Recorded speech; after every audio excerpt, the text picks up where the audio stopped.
On February 28, 2026, the United States and Israel launched a massive joint military operation against Iran, with American forces conducting Operation Epic Fury and Israeli forces carrying out Operation Lion's Roar, striking nuclear facilities, military installations, and Islamic Revolutionary Guard Corps targets across the Islamic Republic in the largest combined aerial assault the Middle East had ever seen.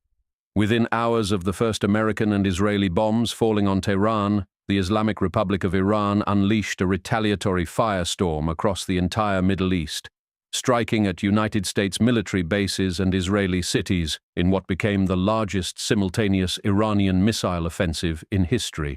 The Islamic Revolutionary Guard Corps announced that the first wave of widespread missile and drone attacks against what it called the occupied territories had begun, declaring that this operation would continue relentlessly until the enemy was decisively defeated. Air raid sirens screamed across Israel as Iranian ballistic missiles streaked through the sky toward Tel Aviv, Jerusalem, and Haifa, forcing millions of Israeli civilians into bomb shelters while the Iron Dome, David's Sling, and Arrow defense systems lit up the heavens with interceptors racing to meet the incoming warheads. Explosions echoed over Jerusalem's ancient skyline and across the beaches of Tel Aviv as Israeli air defenses worked frantically to knock down the barrage, with rocket trails carving white lines across otherwise clear blue skies in scenes that were broadcast live around the world.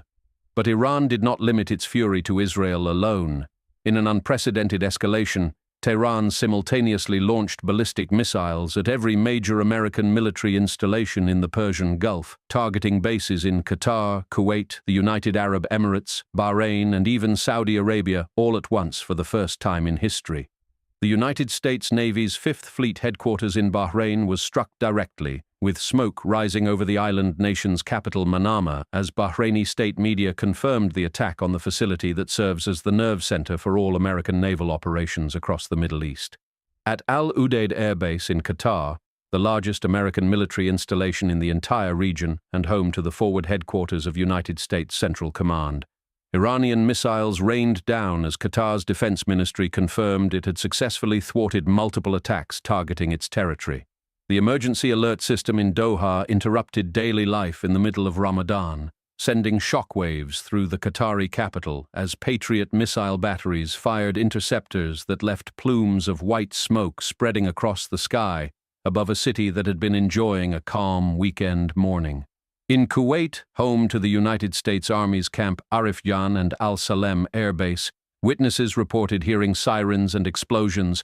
as Iranian missiles targeted the facilities where thousands of American soldiers were stationed just hundreds of miles from the Iranian border. The United Arab Emirates reported that Iranian ballistic missiles were intercepted over Abu Dhabi, but falling debris from the interceptions killed one civilian on the ground, marking the first confirmed fatality from Tehran's retaliatory strikes against American allied Gulf nations. Explosions were also reported in Riyadh, the capital of Saudi Arabia, and in Jordan, as Iran demonstrated that its missile arsenal, despite the devastating losses it suffered during the 12-day war with Israel just 8 months earlier,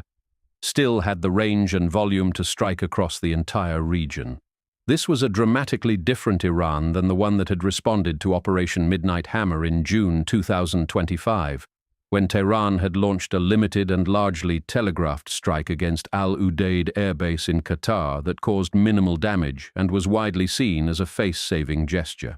This time, the Islamic Revolutionary Guard Corps declared that there were no red lines after this aggression, and that all American and Israeli assets and interests across the Middle East had become legitimate targets, signaling that Tehran intended to inflict real pain rather than merely perform retaliation. Iran's proxy network activated in concert with the direct strikes. The Houthi rebels in Yemen announced they would resume attacks on Red Sea shipping routes and on Israel, effectively reopening a front that had been dormant since a ceasefire the previous year. In Iraq, a drone strike hit the headquarters of Kataib Hezbollah in the Jurf al-Sakhr area southwest of Baghdad, killing 2 and wounding several others, as the powerful Iran-backed militia had earlier threatened to enter the fight if the Islamic Republic came under American attack. The Iraqi government reported warplanes and missiles flying through its airspace from the direction of Israel, with witnesses in Baghdad and the northern province of Kirkuk describing low-flying missiles streaking overhead, turning Iraq's skies into a corridor of war between two nations on either side of it. Gulf nations that had tried desperately to stay neutral found themselves caught in the crossfire. Qatar, Kuwait, and the UAE each condemned the Iranian strikes as violations of their sovereignty, with Kuwait citing Article 51 of the United Nations Charter and affirming its right to self-defense. Iran's armed forces spokesman, General Abul Fazl Shekarchi, appeared on state television to deliver a blunt warning to the entire region, declaring that any military base used to assist the United States and Israel in attacking Iran would itself become a target of Iranian retaliation. Multiple waves of Iranian missiles continued throughout the day, with the Israeli Defense Forces detecting new ballistic missile launches directed at both northern and central Israel, forcing repeated nationwide alerts and sending civilians scrambling back into shelters just minutes after emerging from the last barrage. Israel's multi-layered air defense network, the most sophisticated in the world, integrating Iron Dome for short-range threats,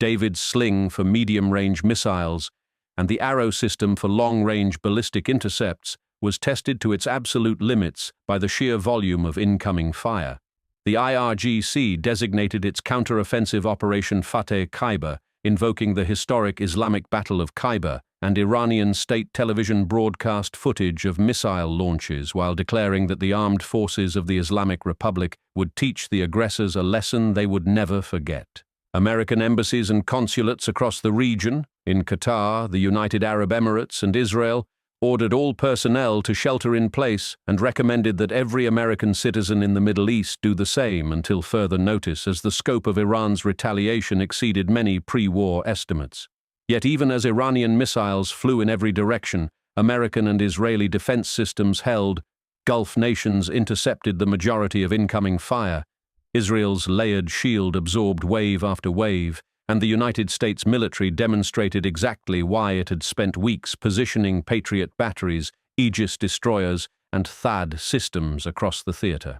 The contrast was unmistakable. Iran had thrown everything it had at the most powerful military alliance on earth, striking bases from Bahrain to Kuwait to Qatar, firing barrages at Tel Aviv and Jerusalem, and activating proxies from Yemen to Iraq, and yet the American and Israeli defensive architecture absorbed the blow and kept fighting. As the smoke cleared over the Persian Gulf and the sirens fell silent one by one across Israel, one truth emerged with devastating clarity. Iran's retaliatory fury had shaken the region, but it had not broken the coalition, and the forces of Operation Epic Fury and Operation Lion's Roar remained intact, operational, and preparing for whatever came next.